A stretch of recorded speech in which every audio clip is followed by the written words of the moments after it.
Buenos días, que el Señor les bendiga. Jesús vive. ¿Cuántos creen eso? Amén. Él resucitó y por la fe en esa resurrección, en que Él resucitó, entonces nosotros también tenemos la esperanza de la resurrección, cada uno de nosotros.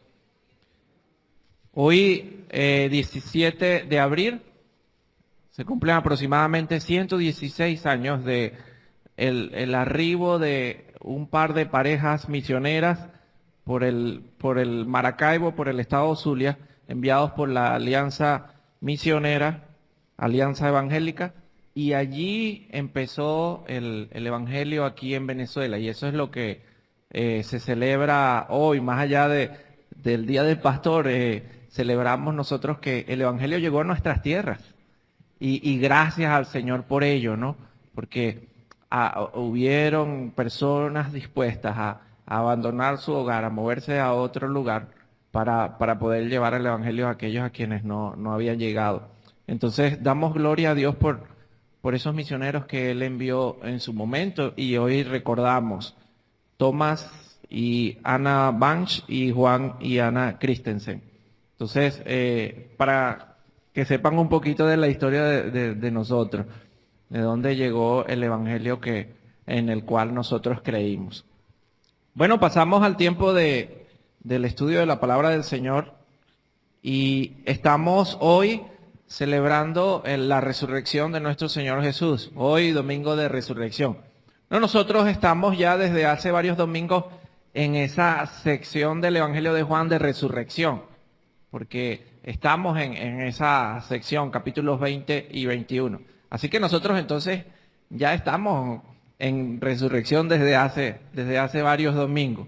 Y hoy vamos a hablar un poquito entonces acerca de cómo vivir bajo el sustento del Señor. Nosotros en el día a día, en nuestra vida cotidiana, en la sociedad donde vivimos, tenemos valores, principios o normas, como ustedes quieran llamarlo, algunas escritas, otras no escritas, que le dan guía a nuestras acciones en el día a día y que demarcan nuestras decisiones. Lo que pasa es que como son cotidianas, como son normales, a veces no nos damos cuenta que en algún momento se establecieron, ¿no? Por ejemplo, hay normas para la convivencia social en los que vivimos en comunidades, ¿no? Que tenemos vecinos. Anteriormente eso no sucedía, ¿no? Pero se fueron estableciendo a medida que hubo la creación de ciudades y el convivir juntos, entonces tuvo que establecerse esas normas. Y hay otras, por ejemplo, cuando uno se enferma, ¿qué hace de manera natural? Va al médico, busca un diagnóstico médico, busca la medicina, y son como normas que están ya en nuestro día a día para vivir. Por ejemplo, los que son comerciantes saben cómo es que se manejan las normas de ese ambiente, ¿no? Entonces, si yo quiero vender un poquito más, probablemente las normas son hacer ofertas de precio, extender los horarios de trabajo, de exposición de la mercancía, hacer una fuerte publicidad, por ejemplo, y eso va a llevarnos a vender un poquito más. Y cada uno de nosotros en las diferentes áreas en las que nos desenvolvemos tenemos como esas normas ya a veces ni siquiera escritas, ¿no? Sino que están en el ambiente. Pero, ¿cómo son las de un cristiano? ¿Cómo son esas normas? Una de las promesas que Dios hizo a Israel a través de los profetas era que en los postreros días cuando viniera el Mesías, Él iba a escribir su ley en sus corazones. Y que su ley iba a estar en sus corazones, no iba a estar escrita en piedra, ¿no? Sino en los corazones. Y es una buena pregunta en este tiempo, cómo nosotros, a la luz de la resurrección de Jesús, ahora debemos vivir. Y el Evangelio de Juan nos da un poco de respuesta a eso. Por eso les invito a que nosotros hoy leamos allí en el Evangelio según San Juan, capítulo 21, versículos del 1 al 14, y veamos allí cómo nosotros estamos desafiados a vivir y a asumir la misión bajo la guía y bajo el poder de Jesús. Evangelio de Juan, capítulo 21, versículos del 1 al 14.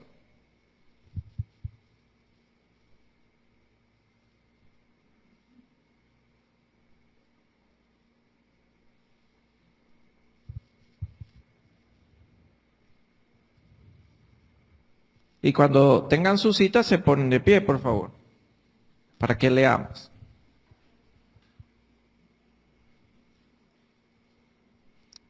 Vamos a pedirle al Señor que nos guíe en este estudio. Oramos. Señor, Dios amado, en el nombre de Jesús llegamos delante de tu presencia para suplicar tu guía y tu dirección ahora cuando vamos a leer tu palabra.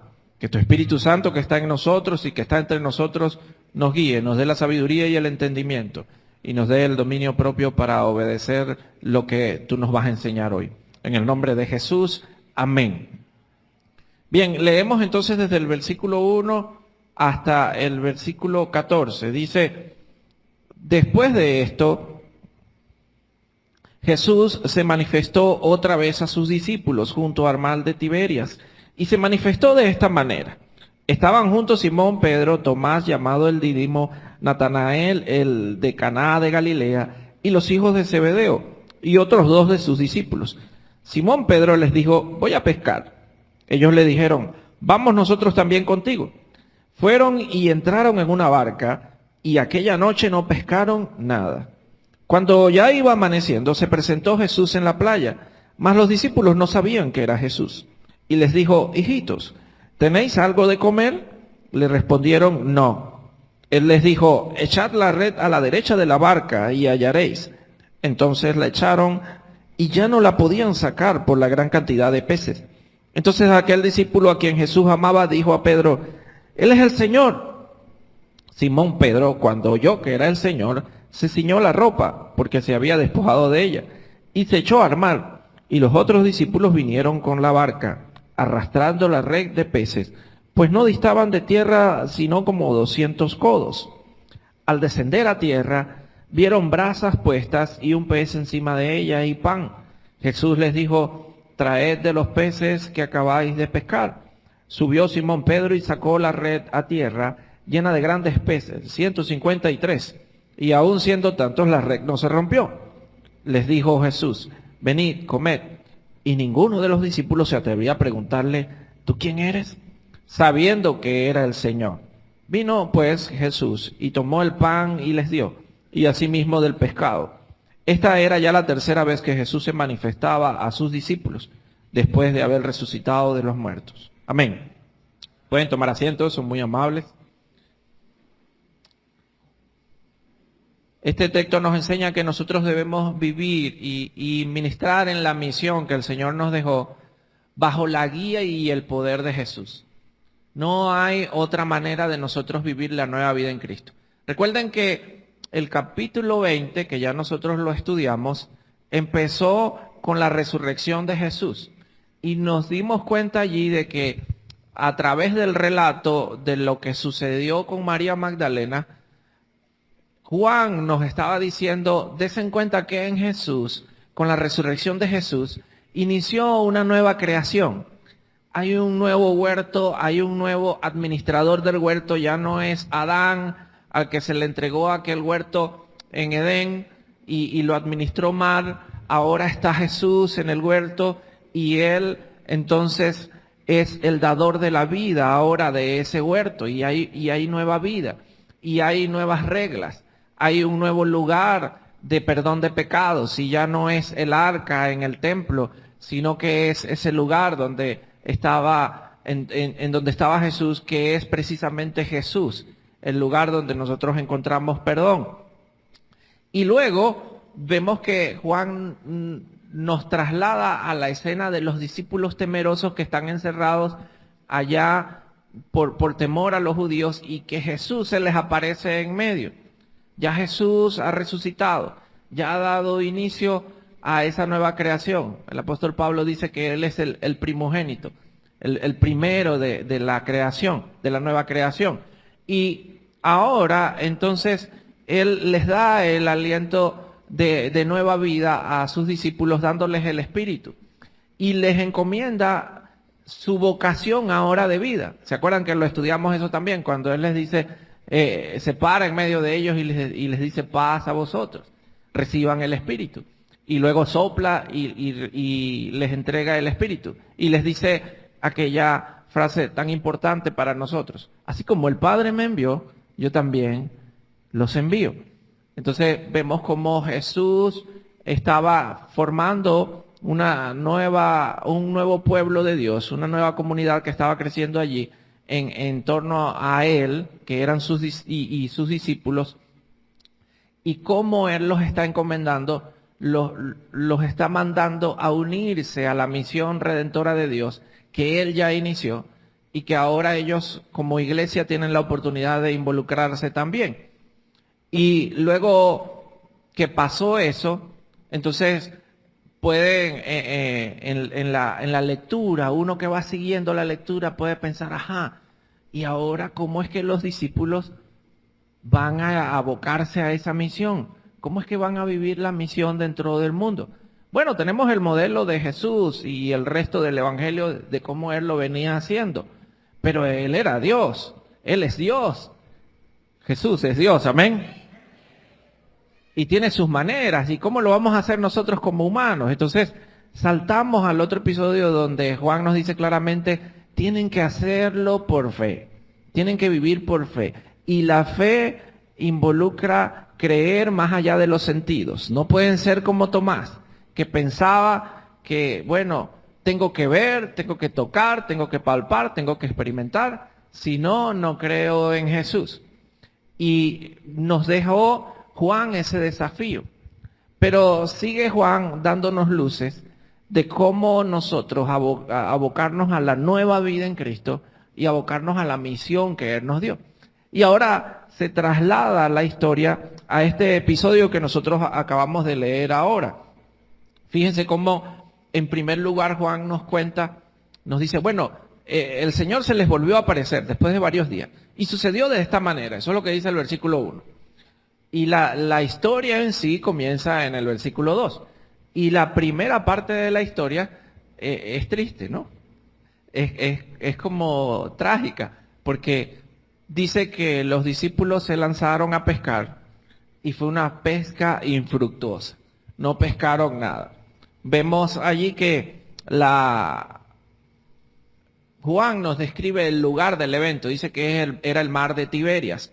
El mar de Tiberias era el mar de Galilea. Ellos eran galileos. Cuando uno lee los evangelios al inicio, se va a dar cuenta que Jesús recluta a sus discípulos, en la mayoría de ellos en esa zona de Galilea. Sobre todo los que eran pescadores, Pedro, Juan, los hijos de Zebedeo, y los recluta allí, en esa zona. Así que ellos estaban, recordemos que la muerte y la crucifixión fue en Jerusalén. Jerusalén y Galilea quedaban a un poquito más de 100 kilómetros de distancia, así que ya ellos se habían movido hacia allá. Y bueno, uno puede pensar, y algunos argumentan, oye, andaban los discípulos desenfocados y se fueron y volvieron a sus quehaceres antiguos y andaban alejados de Jesús y tal. Pero bueno, el mismo Jesús, cuando uno lee los evangelios, les había dicho que fueran a Galilea a encontrarse al lugar donde Él les iba a decir. Así que probablemente la cosa no venga por ahí. Pero sí uno puede asumir, bueno, tenían necesidades naturales de sustento de su familia, de ellos, de hacer algo. Y Pedro decide, bueno, voy a ir a pescar. Y dice que pasaron toda la noche. Hay otros 6 compañeros con Pedro, porque nombran 7 discípulos allí. 2 que no dicen sus nombres y los otros sí.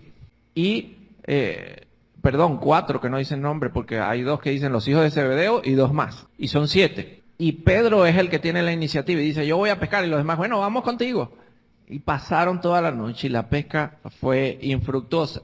Pero luego vemos entre los versículos 4 al 6 cómo hay una acción transformadora en esa escena, ¿no? O en ese momento, cuando ya se estaba acabando la noche, que estaba empezando a amanecer.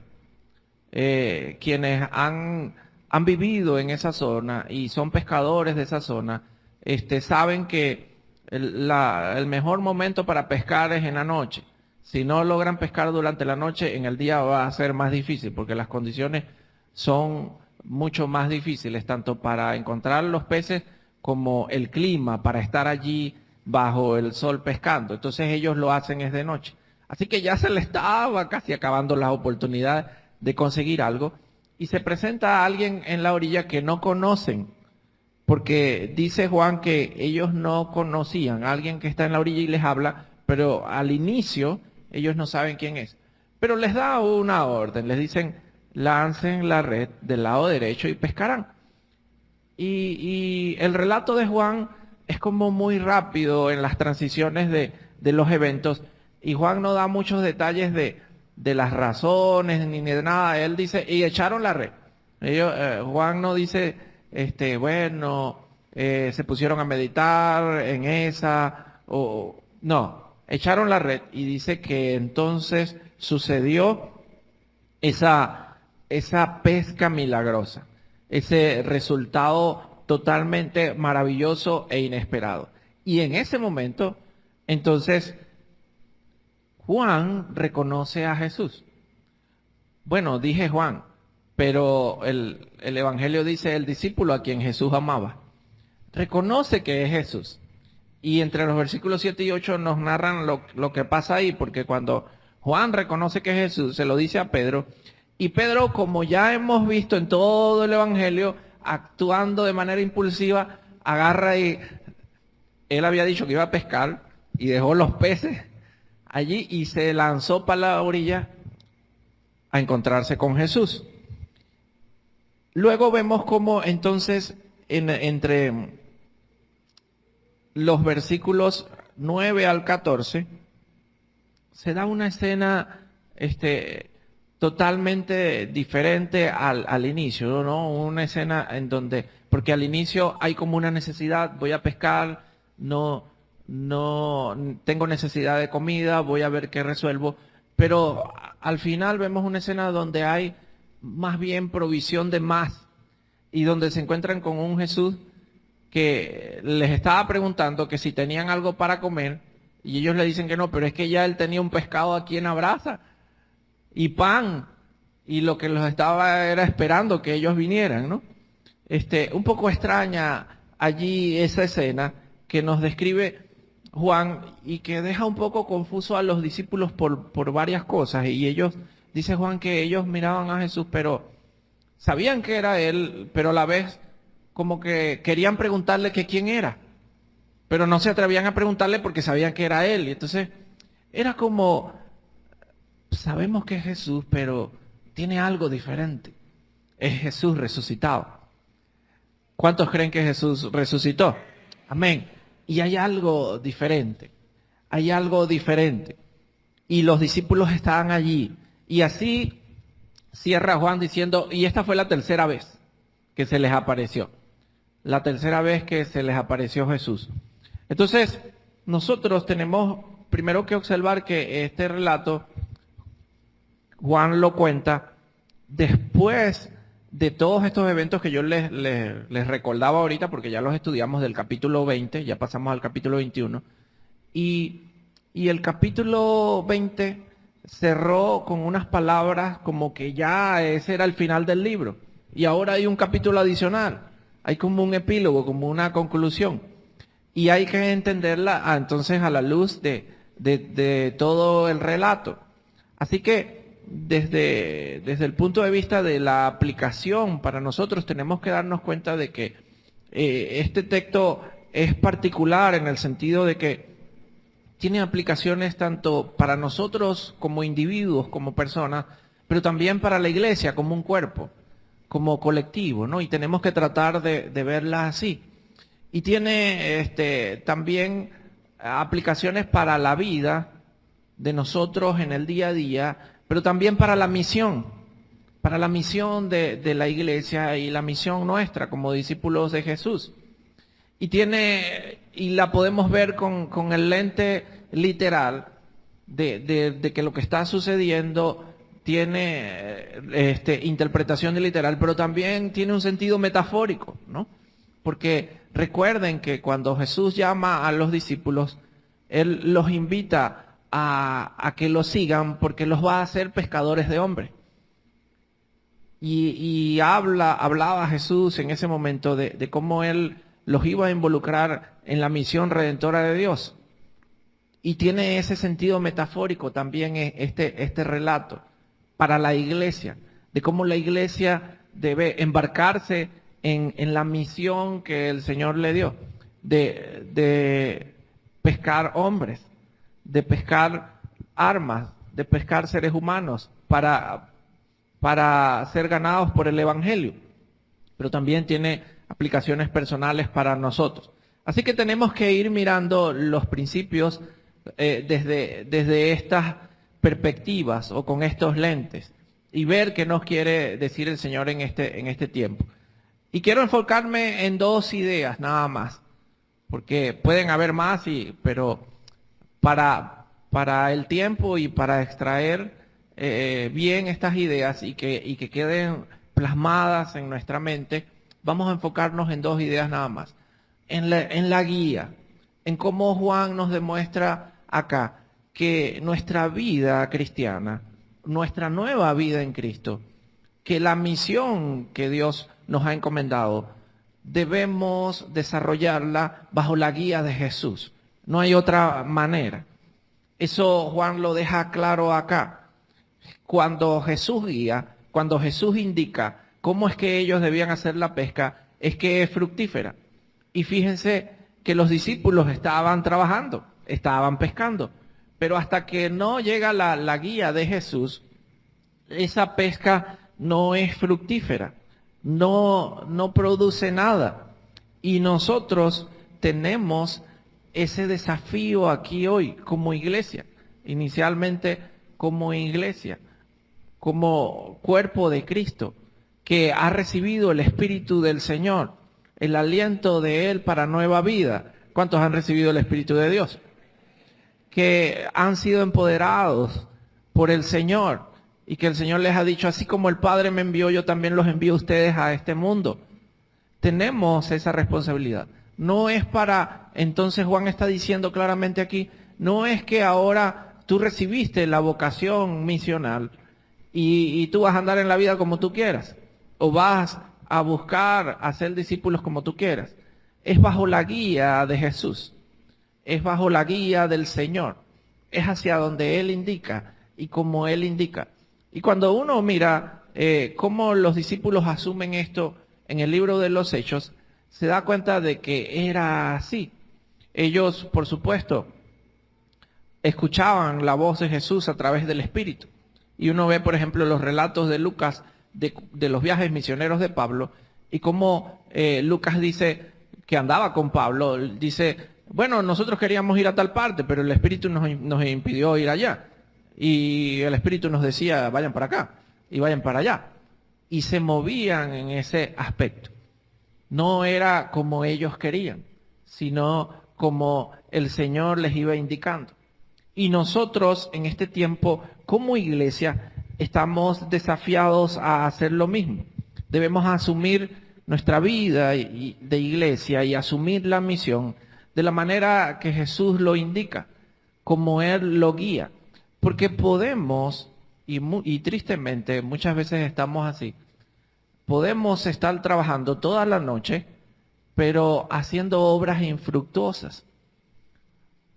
¿Cuántas veces nosotros no montamos actividades y invertimos energía, recursos y hacemos cosas para entretener a la gente como iglesia y no para hacer discípulos? Y no es sino hasta que nosotros aprendamos a escuchar la guía del Señor y prestemos atención a cuáles son los lineamientos que Él nos dejó, que nosotros verdaderamente vamos a ver frutos de nuestro trabajo, como como discípulos de Jesús, en la misión que Él nos dejó, hacer discípulos. Entonces, nosotros, a la luz de este texto, estamos desafiados a autoevaluarnos. ¿Cómo estamos llevando a cabo la misión como iglesia? Ahora, bueno, ustedes dirán, bueno, sí, la iglesia, pero yo necesito que me hable sobre mí, porque yo tengo mis propias luchas personales. Pero lo importante aquí es darnos cuenta de que mi vida debe estar ligada a la vida de la iglesia, porque yo soy parte de la iglesia, yo soy un miembro de la iglesia, y que mi vocación como individuo está ligada a la vocación del cuerpo de Cristo. Y eso es algo clave, que nosotros, por la sociedad en la que vivimos, por las ideas, por los estilos de vida que se nos vende y se nos enseña y que nosotros hemos asumido, parece que cada vez desconectamos más eso. La iglesia y quienes dirigen la iglesia tienen que ir para un camino y tienen que hacer actividades y tienen que hacer lo otro y tienen que visitarme y tienen que hacer lo otro. Pero mi vida personal puede ir desligada de eso. Yo puedo hacer muchas otras cosas y ser parte de la iglesia, pero no ir caminando para donde va. Y eso no es así. Y lo vemos claramente acá, como Jesús está diciendo, la individualidad de ustedes está ligada a la vocación que yo les di como iglesia. Y es claro cuando uno mira, entonces, el desarrollo de la iglesia, otra vez nombro el libro de los Hechos, cómo los miembros de la iglesia que eran discípulos, hacían discípulos. Y las iglesias se multiplicaban en iglesias. Y Pablo hacía eso. Iba, predicaba el evangelio, hacía discípulos y con los discípulos plantaba iglesias y establecía líderes allí. Pero todo comenzaba con la obra individual de los discípulos que entendían la misión y hacían más discípulos. Y el Señor nos dejó esa guía y nosotros debemos asumirla hoy. Tenemos una nueva vida en Cristo. ¿Cuántos tienen nueva vida en Cristo? Amén. Y la resurrección, celebrar la resurrección nos recuerda eso. Porque resurrección es nueva vida, cosas nuevas. Y nosotros estamos allí. Gracias a Dios, gloria a Dios, porque nos dio nueva vida. Pero esa nueva vida no se vive a la misma manera que la vieja, porque si no, no es nueva. Es diferente. Y Juan nos está diciendo aquí, ahora es bajo la guía de Jesús. Porque si sigue siendo bajo tu guía, es la vieja vida. Esa fue la herencia que recibimos de Adán. Entonces, no es nueva vida. Ahora, la nueva vida es de acuerdo a quien la dio, Jesús. Amén. Entonces, fíjense, el primer desafío que nosotros tenemos en esta mañana es ese. Entender que nosotros debemos asumir nuestra vida como individuos y la vida de la iglesia en la misión bajo la guía de Jesús. Y lo segundo está muy ligado a esto. Tiene que ver con la dependencia del poder de Jesús, del sustento de Él. Porque fíjense cómo en la escena vemos a unos pescadores que están toda la noche luchando por una necesidad que tienen. Necesitan el alimento y el sustento. Y Jesús llega y les indica dónde está. Y ellos pescan y lo traen. Pero ya Jesús tiene eso resuelto. Él está en la orilla esperando para, vengan, siéntense alrededor de mí y coman conmigo.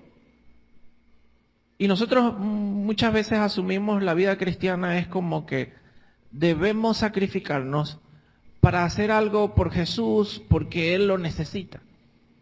Y debemos ayudarlo en este proceso porque si no lo hacemos no se va a dar a cabo. Sobre todo los líderes, a veces somos así, nos creemos indispensables. Y que si yo no hago esto no va a seguir caminando. Pero Jesús nos invita a involucrarnos en la misión es de otra manera. Él nos invita a acompañarlo en el proceso en donde Él va a hacer los milagros. Nosotros muchas veces vamos a ser instrumentos suyos en esos milagros. Pero el sustento, el poder, la capacidad, la provisión va a venir es de Él. y Él siempre va a estar allí para nosotros disfrutar de esa compañía. Y es un desafío para nosotros hoy, quienes durante los últimos meses, años, estamos luchando con esa vocación que el Señor nos ha dado hacia el liderazgo. Hay muchos, y yo sé, muchos hermanos, muchas hermanas, que están con esa lucha. Sí, el Señor me ha dado estos dones, estas cualidades, y yo sé que debo ponerlas en práctica en la iglesia y debo servir de esta manera, pero es que mis capacidades ahorita no puedo darle a Jesús lo que Él espera, y ahorita estoy haciendo esto y estoy muy copado, pero no. Jesús desea que tú tomes su provisión y disfrutes de la relación con Él y lo acompañes en la misión. Que vivas de su sustento.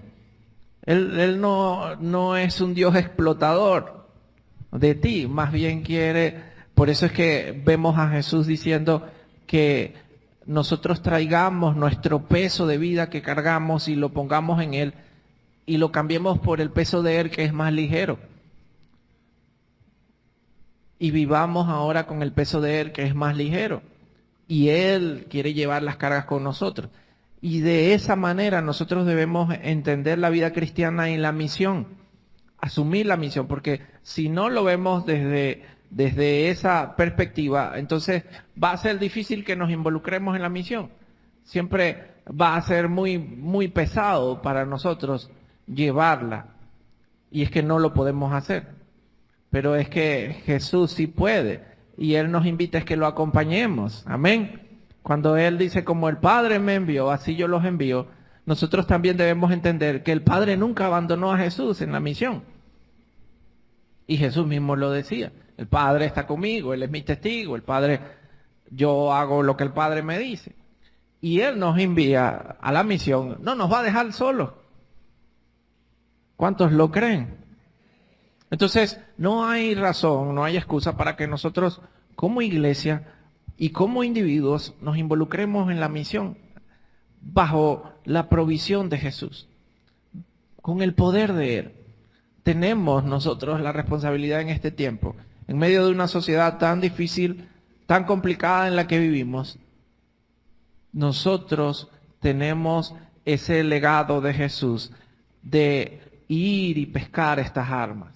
Con Él lo está haciendo. Él está trabajando en el mundo y lo que nos está pidiendo es que nosotros nos unamos y disfrutemos de ello. Y ese es el desafío entonces, o el segundo desafío que el texto nos deja en esta mañana. Seguramente hay otros principios allí muy enfocados en el liderazgo, sobre todo cuando miramos la personalidad de Pedro y el contraste con la de Juan allí, y otros asuntos que pueden estar en el texto, pero bueno, los dejamos para otra ocasión. Pero recuerden estas dos cositas para esta semana. Nosotros estamos desafiados a asumir la vida y la misión bajo la guía y bajo el poder de Jesús. Quitémonos ese peso de nosotros querer hacer las cosas con nuestras propias fuerzas. Y entendamos cómo Jesús quiere sustentarnos y darnos todo lo que necesitamos para que desarrollemos bien la misión. Nosotros lo que tenemos es que decir, heme aquí, Señor, envíame. Y Él nos va a proveer el sustento que necesitamos. Amén. Entonces, les dejo ese desafío. Como iglesia tenemos muchas áreas donde involucrarnos en la misión, donde servir. Recientemente reactivamos el trabajo de la fundación. Y ahora cada viernes vamos a tratar de ir y colaborar allá en el comedor El Buen Samaritano, donde se atienden muchas personas con diferentes necesidades. No solamente necesidades de comida, sino de manera integral. Tienen necesidades de afecto, necesidades espirituales, necesidades físicas y por supuesto la necesidad de comer. Y nosotros podemos ir e involucrarnos en la misión en esta área. Pero también podemos hacerlo desde el contexto más cercano nuestro, nuestros vecinos no creyentes, y decir y establecernos metas. Este año, entonces voy a ser discípulos de mis vecinos. Un discípulo de todos mis vecinos y voy a visitarles con frecuencia y compartir la palabra con ellos, discipularlos, compartir el evangelio y hacer discípulos. Y con esos discípulos vamos a plantar una iglesia allí en mi zona. Nosotros tenemos que empezar a ver nuestra vida y a planificar nuestra vida desde ese lente misional, porque la misión está íntimamente ligada a la nueva vida en Cristo. Dios nos dio nueva vida para que disfrutemos de las bendiciones de Él, pero también para que le acompañemos en la misión. Y una no va despegada de la otra. Así que, hermano, hermana, asumamos ese desafío en esta mañana. Todo eso nos lo deja la resurrección de Jesús. Y si creemos en que Jesús resucitó, entonces debemos creer todo esto también. Les invito a que se pongan de pie y hagamos oración. Señor Dios Todopoderoso, gracias por tu palabra, gracias por el desafío que nos dejas en torno a la resurrección de Jesús. Ayúdanos a vivir bajo la guía de Jesús y bajo el poder de Él, Señor, a desarrollar nuestra vida como individuos en línea con la misión que tú nos has dejado como iglesia. En el nombre de Jesús, te ruego también que bendigas a cada uno de mis hermanos y mis hermanas que están hoy acá presentes durante esta semana. Guárdales y líbrales de todo mal, de todo peligro. Te ruego que les guardes de toda enfermedad y de todo virus que anda en el ambiente, que protejas a sus familias. Señor, que seas fiel en tus promesas de proveer lo que necesitamos en cada hogar, la comida y el vestido, Señor, el sustento tuyo. Ayúdanos a vivir en paz con lo que tú nos das y ayúdanos, Señor, a vivir en la misión, que durante esta semana nosotros podamos de manera intencional buscar la manera de hacer discípulos, Señor. En el nombre de Jesús, en tus manos nos colocamos. Amén.